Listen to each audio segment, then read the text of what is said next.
Mga kapuso, dahil sa walang kaabog-abog na pananakit sa kanila, dumulog po sa inyong Kapuso Action Man ang magkaibigang kinuyog ng tatlong lalaki sa Gerona, Tarlac. Nahulikam ang pananakit na hindi po malinaw ang ugat.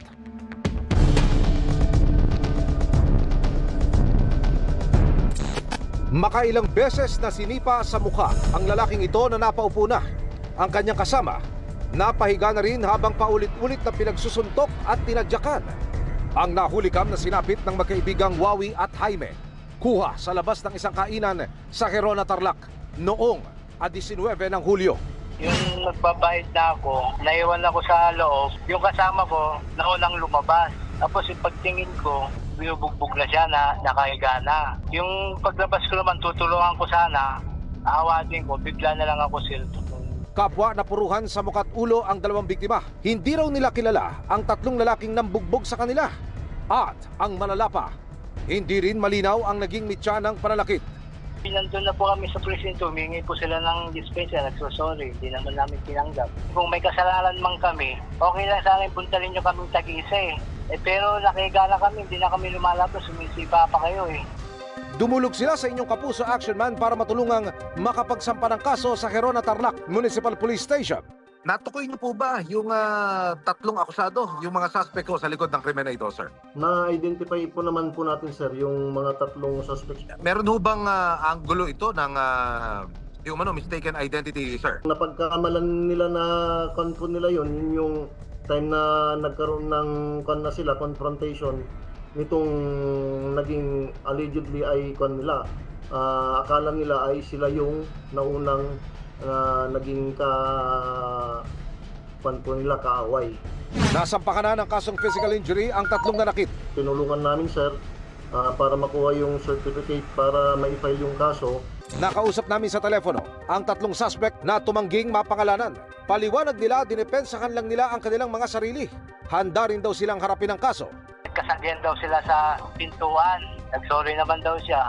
Tapos ito makintindi. Nakaareglo na nila si Jaime habang nanindigan si Wawi na itutuloy ang kaso. Mission accomplished tayo mga kapuso. Para sa inyong mga sumbong, pwedeng mag-message sa Kapuso Action Man Facebook page o magtungo sa GMA Action Center sa GMA Network Drive, Corner Samar Avenue, Diliman, Quezon City. Dahil sa anumang reklamo, pang-aabuso o katuwalian, tiyak! May katapat na aksyon sa inyong Kapuso Action Man. Mga kapuso, hindi lang masangsang ang amoy, istorbo pa ang ingay mula sa isang LPG refilling plant sa Marilao, Bulacan. Ayon po yan sa reklamo ng mga residente roon. Kaya, pinaimbestigahan niya ng inyong Kapuso Action Man. Fire inspection order rin wala. Sa fire. Sa amin may mission order May meron naman tayo. licensing tsaka menro. Kasi Nauwi sa inspeksyon ang sumbong na nakarating sa inyong Kapuso Action Man hinggil sa maingay at nangangamoy na LPG refilling plant sa barangay Loma de Gato, Marilao, Bulacan. Hindi po magandang amoy ng tangke. Na kami po pag naamoy namin, hindi kami makahinga. Isang concerned citizen ang labis na nababahala sa hatid nitong banta sa kalusugan. Hindi ko makalabog-kalabog ang mga tangke. 6:09, pinasisingaw pa rin nila, nangangamoy. Maraming bata dito. Mag-iisang buwan na nila yung ginagawa. Hindi pa rin sila tumitigil hanggang ngayon. Malaking perwisyo ho kasi yung amoy ho yung amoy na yon na hindi maganda, tas yung tangke na lumalagabog. Dumulog kami sa Marilao, Bulacan Municipal Business Permit and Licensing Office na agad namang nag-inspeksyon kasama ang Municipal Environment and Natural Resources Office at Marilao Fire Station. Paliwanag ng Corporate Secretary ng planta, nagsagawa sila ng prosesong tinatawag na requalification kaya nagkaroon umano ng hindi pangkaraniwang ingay at pagsingaw ng amoy. meron silang regular cleaning na sinasagawa yan every 5 years. Kasama talaga yung sa proseso pero hindi na-inform yung mga tao. Meron dito sila ng kapitbahay na maaaring yung oras ng pagtulog kasi kung gawin ito alas 5 hanggang madaling araw. Dahil doon, talagang mangangamba nga yung mga nasa paligid. Napag-alaman nga natin na 6 to 3 a.m. approximately, which is yun yung naging lapses nila. Hindi sila nag-inform sa community na mayroon silang such maintenance. So naka-istorbo talaga sila. O at least naliwanagan na kami at naway kung mangyari man yung susunod na yun, makipag-usap sila sa amin kung ano mga dapat na ginagawa nila, hindi yung parang binabaliwala lang kaming mga kabahayan dito. Sa verifikasyon, may kaukulang permit ang planta sa DENR, lokal na pamahalaan maging sa Municipal Fire Station.